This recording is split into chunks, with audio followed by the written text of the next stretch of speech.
चलिए आज की इस चर्चा में एक ऐसी कहानी पर बात करते हैं जो किसी को भी पूरी तरह से हैरान कर सकती है। बिना किसी बड़ी डिग्री या फॉर्मल एजुकेशन के एक साधारण से मैकेनिक ने राख के ढेर से एक इतना बड़ा ग्लोबल मोबिलिटी एम्पायर खड़ा कर दिया जिसकी मिसालें आज पूरी दुनिया देती है। लेकिन सच कहूं तो इस शानदार साम्राज्य की शुरुआत काफी दर्दनाक और अंधेरे से भरी थी। हालात इतने ज्यादा खराब थे कि परिवार को एक बेसिक मेडिकल केयर तक नहीं मिल पाती थी, और इसी भयानक गरीबी के चलते उन्होंने बचपन में ही अपने 5 भाई बहनों को खो दिया। आप जरा सोच कर देखिए, टीनएज की उम्र में जब बड़े बड़े सपने हकीकत की ठोस दीवार से टकराते हैं तो कैसा लगता होगा। उनकी पहली नौकरी में सपना तो कार्स रिपेयर करने का था, कुछ बड़ा बनाने का था, लेकिन असल में काम क्या मिला? साफ सफाई और बच्चों की देखभाल करना। जी हाँ, सिर्फ बेबी सिटिंग। मुसीबतें यही खत्म नहीं हुई। ये सोचना ही रोंगटे खड़े कर देता है कि कोई इंसान अपना खून पसीना एक करके एक फैक्ट्री खड़ी करे और वो फैक्ट्री विश्व युद्ध के बमों और विनाशकारी भूकंपों में पूरी तरह मलबे में बदल जाए। तबाही का ये लेवल किसी का भी हौसला हमेशा के लिए तोड़ सकता था। तो यहाँ सबसे बड़ा सवाल ये उठता है कि जब बार बार सब कुछ छिन गया, सब तबाह हो गया, तो इस इंसान ने इतना विशाल ग्लोबल एम्पायर आखिर खड़ा कैसे किया? चलिए गहराई में उतरते हैं और सीधे बचपन के उन दिनों में चलते हैं जहां से ये सब असल में शुरू हुआ था। 11 साल की उम्र में कुछ ऐसा हुआ जिसने पूरी जिंदगी को एक नई दिशा दे दी। सड़क पर पहली बार एक कार को चलते हुए देखा और बिना कुछ सोचे समझे बस उस कार के पीछे भागना शुरू कर दिया। कार रुकी तो उसमें से गिरे हुए थोड़े से पेट्रोल को हाथों में लगा लिया और उसकी महक को महसूस किया।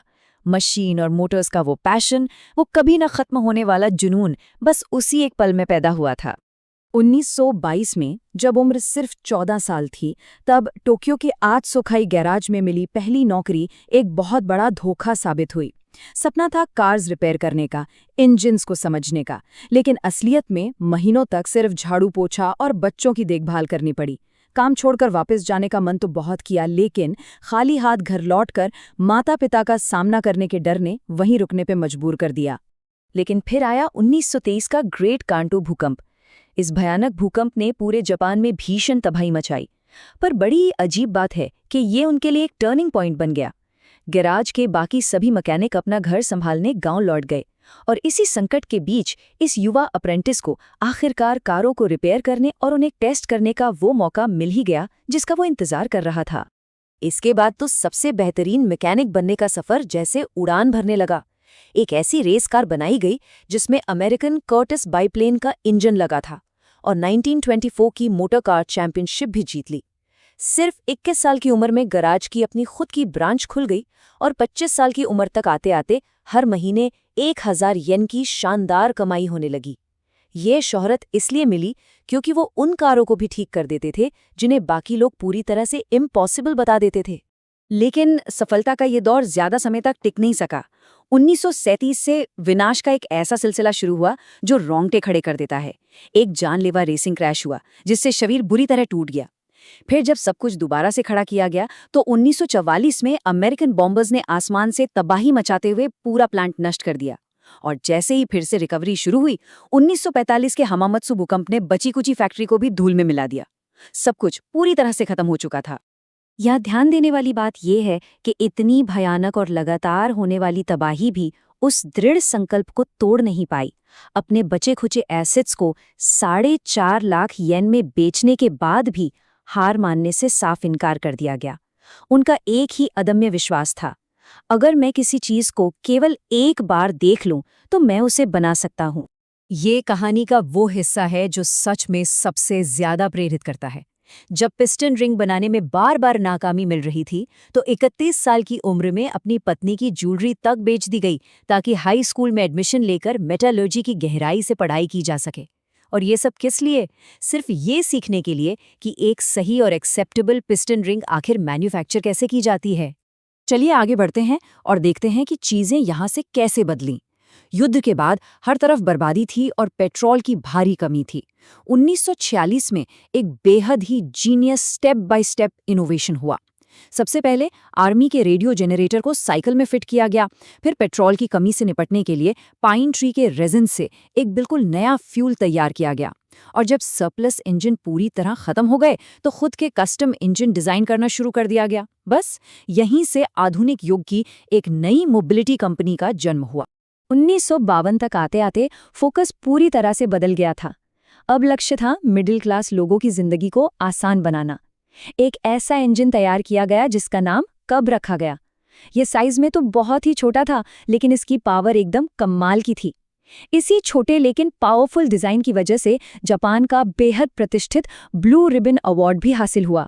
फिर आया 1958 का सुपर कब, जो ग्लोबल मार्केट में एक बहुत बड़ी क्रांति लेकर आया। जहां ट्रेडिशनल मोटरसाइकिल्स बहुत भारी, बड़ी और सिर्फ कुछ ही खास लोगों के लिए होती थी, वहीं सुपर कब एकदम छोटी, किफायती और हर किसी के लिए थी। इसे सच में कोई भी आसानी से चला सकता था और इसी खासियत ने मार्केट में आते ही सारे लोकल कंपटीशन को लगभग तुरंत ही खत्म कर दिया। सिर्फ प्रोडक्ट ही नहीं, बल्कि इसकी मार्केटिंग भी बिल्कुल जीनियस लेवल की थी। टाइम और लाइफ जैसी बड़ी मैगजीन्स में जब विज्ञापन दिए गए तो बड़ी ही चालाकी से मोटरसाइकिल शब्द का इस्तेमाल ही नहीं किया गया। इसका सीधा सा मकसद था दो पहिया वाहनों की इमेज को खतरनाक गैंग से हटाकर आम अमेरिकन परिवारों से जोड़ना। You meet the nicest people on a Honda. इस एक मास्टर स्ट्रोक टैगलाइन ने पूरी दुनिया का नजरिया ही बदल कर रख दिया। एक और चौंका देने वाला आंकड़ा सामने आता है, 43%। ये वो मार्केट शेयर था जो 1973 तक अमेरिकी मोटरसाइकिल मार्केट में पूरी तरह से कैप्चर कर लिया गया था। यह सच में एक अनडिस्प्यूटेड सक्सेस का प्रतीक था। मोटरसाइकिल की दुनिया पर राज करने के बाद अगला बड़ा और साहसिक कदम था ऑटो इंडस्ट्री की तरफ रुख करना। ये फैसला बहुत ही डेयरिंग था, क्योंकि सरकार ने खुद कार मार्केट से दूर रहने की चेतावनी दी थी, जहां टोयोटा और निसान जैसी दिग्गज कंपनियां पहले से मजबूती से जमी थीं। 1963 में T3600 पिकअप ट्रक के पूरी तरह से फेल होने का भी सामना करना पड़ा, लेकिन हार नहीं मानी गई और आखिरकार 1967 में N360 फैमिली कार के साथ सफलता ने कदम चूमे ही लिए। फिर 1970 में पूरी ग्लोबल ऑटो इंडस्ट्री के सामने एक नामुमकिन सी चुनौती खड़ी हो गई। अमेरिका की सरकार ने क्लीन एयर एक्ट लागू कर दिया। पर्यावरण को बचाने के लिए ये एक बहुत ही सख्त नियम था, जिसके तहत ऑटोमोबाइल कंपनियों को इंजन से होने वाले प्रदूषण को भारी मात्रा में कम करना कंपलसरी हो गया था। ये पूरी इंडस्ट्री के लिए एक बहुत बड़ा झटका था। अब इस बात में जो सबसे दिलचस्प पहलू है वो ये है कि इस चुनौती को देखने का दोनों का नजरिया बिल्कुल अलग था।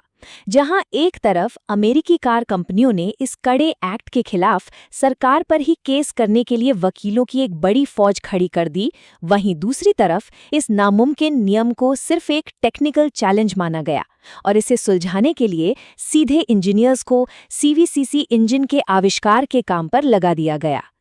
और इसका नतीजा पूरी ऑटोमोबाइल दुनिया को हैरान करने वाला था।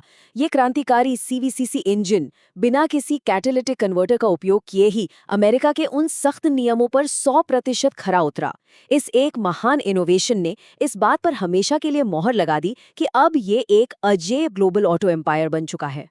तो सबसे महत्वपूर्ण बात यह है कि इस पूरी अविश्वसनीय यात्रा में एक ही पैटर्न बार बार दिखाई देता है, चाहे वो भूकंप हो, आसमान से गिरते बम हो या इंजीनियरिंग के फेलियर्स हों। ये सब सिर्फ रुकावटें नहीं थीं। इस पूरी जर्नी का सार इसी एक विचार में छिपा है।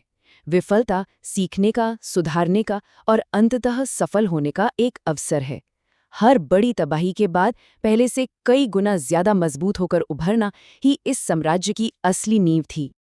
और इसी गहरे विचार के साथ हम इस कहानी के अंत पर आते हैं। इतनी सारी असफलताओं से इतनी बड़ी सफलता का निर्माण हो सकता है, ये देखकर एक सवाल जरूर हमारे मन में गूंजता है। विफलता हमें अगली कौन सी नामुमकिन समस्या को सुलझाना सिखाएगी?